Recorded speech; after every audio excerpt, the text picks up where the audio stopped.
Luke records Jesus' words, and he closes up this parable by assessing the subject of his parable, which was the fool who built bigger barns and said to his soul, chill, relax, you've got it made, coast, live off the interest. That's what you're going to do.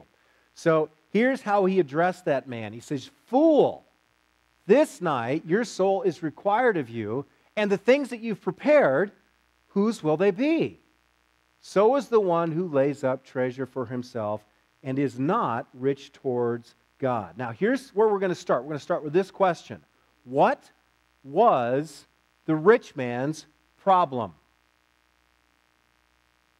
I kid you not, between the services, after the first service, I prayed, the praise team came up, went outside into the foyer, and as everyone was dismissed, this guy came out of the first service, and this is exactly how he looked. He could see me, he was walking towards me, and he looked right at me, and he dropped his chin, and he just shook his head. And he walked right up to me, and he said, literally, I tore down a building to build a bigger one just this week. Now, is this man's problem the fact that he expanded his business? Is the problem tearing down a building and building a bigger one? No, that's not the issue. Thank you. It's not the problem. His problem is that he said to himself, soul,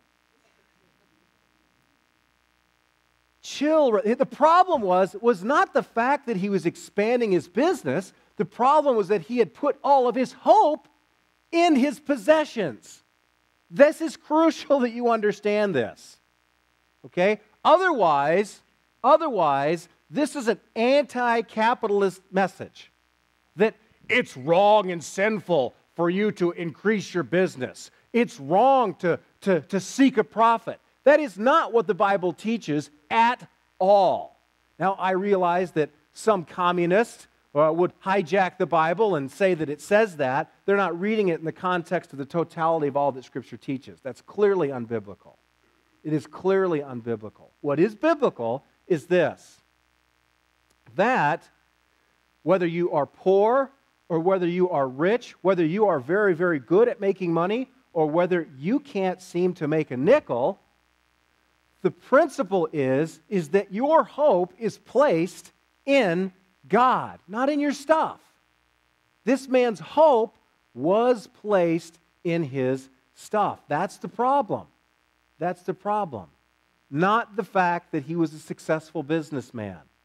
There are lots of successful business people and wealthy people in the Scripture, and they're not condemned for being such. In fact, some of them are very, very generous and very rich towards God.